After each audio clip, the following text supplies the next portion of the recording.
Baga gammaddanii isiniin jechuun barbaada sabboontuu Dambidolloo fi jiraa cidha keessan dhufnee gammachuu keessan dhufnee isinii hirmaachuuf ani fedhii guutuun qabaa ani Itiyootuubii waan jechuudha. Garuu immoo fageenyi na daangessee akkattan dhufu dhabee iddoo jirtan gahuu dadhabeenii asitti baxaamii tanaaddadee taa'aa jira jechuudha. Gammachuu keessanirraa hafuu kooti fi baay'een tanaaddadee ofitti jechuudha. Yaa ta'u malee as taa'ee gammachuu kootiin mana kana keessa kinoo akkanatti utaalaa jira jechuudha. Egaa hordoftootaaf jaalatamtoota maatii Itiyootuub waan jiraa fi sabboontuu Dambidolloon yeroo gabaabaa keessatti cidha isaanii gaggeeffachuudhaaf qophii xumuranii jiru. Jaalalli Saawudiitti eegalee Saawudii fi Itoophiyaa gidduutti eegalee har'a Itoophiyaa galee firii horachuuf jira jechuudha. Akkasumas immoo haati manaa duraanii jiraa gongommii baay'ee kaasaa jirti jechuudha. Isheenis haati manaa duraanii jiraa Faayyoo jedhamuudhaan kan beekamtuudha. Egaa Faayyoon wanni kun akkam akkana ta'a akkamitti wanna kana jiraan narratti raawwata abbaa manaa koo ta'ee akkamitti shamara biraa narratti jaalata jettee baay'ee gongommii kaasaa jirti kaayii. Egaa obboleettii koo nama nan jaaladha jedhama malee na jaalata jettee onnee guutuudhaan ammam akkasi jaalatu hin beektu. Situ nama sanii amma jaalatu beeka malee namni ammam akkasi jaalatu hin beektu jechuudha.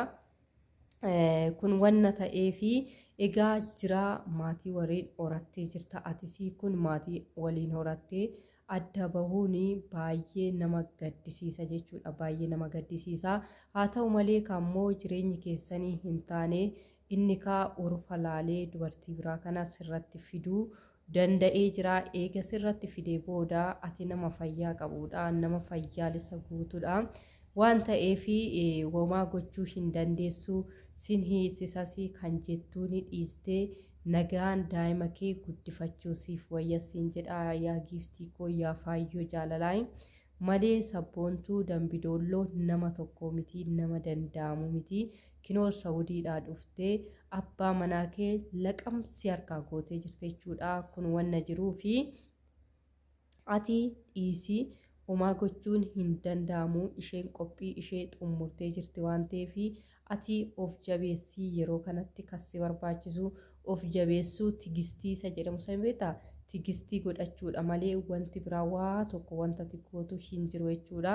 Kanaaf jennaanii aarii keessas galtee immoo daa'ima isaa guuranii maatii jiraa bira geessaa yookiin immoo jiraa irratti iddoo hin gatu irratti gateetoo deemaa fedhu yaa guddisu fedhu wanta barbaade yaa godhu jettee dubbattee jirta Faayyoo jaalalaa. Kun gonkumaa sin fayyadu jechuudha. Kuni gonkumaa sin fayyadu. Daa'ima kee daa'ima haadha ofii fiigale haati fi abbaan garaagarummaa qaba. Abbaa gaariinis jira. Abbaa badaan irree hin jedhamu. Abbaa gaariin akkuma jiru wanta ati yaaddee amma ati daa'ima keetiif yaaddu sanii jiraan gochuu dhiisuu fi danda'a jechuudha. Kanaaf daa'ima keetis ji'a 9 muruu garaatti baattee eega isaan guddatanii eega isaan of beekanii deemanii jiraa biratti gatee deebi'a. Ani daa'ima isaa hin guddisu jettee aarii keessa galtee daa'ima kee hin kennini. Isheenis kaammoo ati akka yaadatti ishee madaaluuf yookiin sabboontuu Dambidolloo haadha manaa jiraa lammaffaa kana madaaluuf yoo dhuguma dhugaadhaan isa jaalatte daa'ima isaa kana ni guddisti. Yoommoo qabeenyaaf jettee isatti dhiyaatte daa'ima isaa kana hin guddistu jetteeti kan ati fudhatte jechuudha. Dhugaa dubbachuudhaa fi sabboontuu Dambidolloo nama qabeenya fi jiraa jaalatee miti jechuudha. Nama qabeenyaaf jiraa jaalatee miti. Isheen qabeenya qabdi. Abbaa qabeenyati jechuudha. Kanaaf jennaani qabeenya kee yoo barbaadde hunda isaatiyyuu siif haa kennu ani qabeenya isaa hin barbaadu ani kana barbaadu jiraa qofa malee qabeenya isaa tokkoyyuu hin barbaadu jettee dubbattee jirti jechuudha. Kanaaf jennaani isheen qabeenya isaa jaalattee osoo hin taane jaalaluma dhugaatiin jiraa jaalatti jechuudha. Garuu achis ati daa'ima kee hin kennini. Daa'ima kee ofii keetii guddifadhu. Giiftii koo maal taate daa'ima kee ofii keetii guddifadhu. Yeroo ammaa kan haatii fi abbaan irra jirtu dhiisiti. Isaa daa'ima haadha hin qabne yoo guddisaa kenniteyyuu baay'ee ulfaata. Itis haarda bifti hin dogongoriin. Nuuroon baay'ee tawaddadee jira jechuudha. Itoophiyaa keessatti nuuroon baay'ee tawaddadee jira. Jiraatti immoo yookiin haadha manaa jiraa lammaffaa fuudhaa jiru kanatti daa'ima kee dabarsitee hin laatin. Yoo sammuu qabaatte daa'ima kee dabarsitee hin laatin. Daaraaf daakuu ta'iitii daa'ima kee guddifadhu. Egaa jiraaniif immoo sabboontuni qophii isaanii xumuranii yeroo dhiyoo keessatti Wallagga deemanii cidha isaanii akka qopheeffataniif qophii xumuraa jiru jechuudha. Egaa ka qophii isaanii irratti argamuudhaaf baay'ee fedhiin qabaa ture.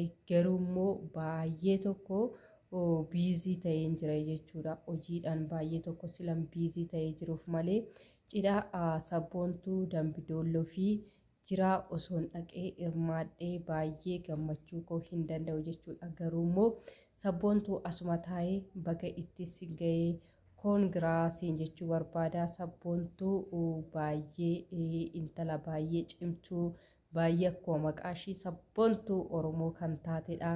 Rakkataarree kan gargaartu namaaf wanta gaarii kan yaaddu jechuudha. Akkasuma immoo abbaa manaatirree abbaa manaa gaariitti qabee kan duraa akka ishee aarsaa ture baay'ee dubbatama.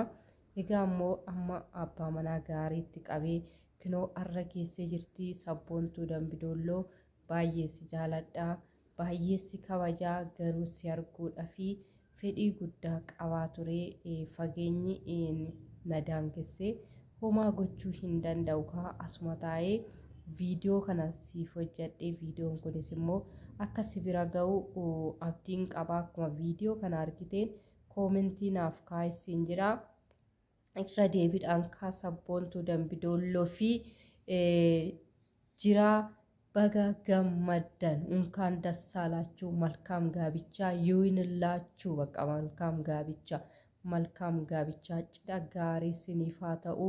Horaa bulaadhaa badhaadhaa lamataa ciisadhaa saditaa ka'aa isiniin jedha. Egaa hordoftoota koo viidiyoo lammaffaadhaan hanga walitti deebinutti nagaan isin jedha. Akkasuma immoo sabboontuu Dambidoolloo nagaan.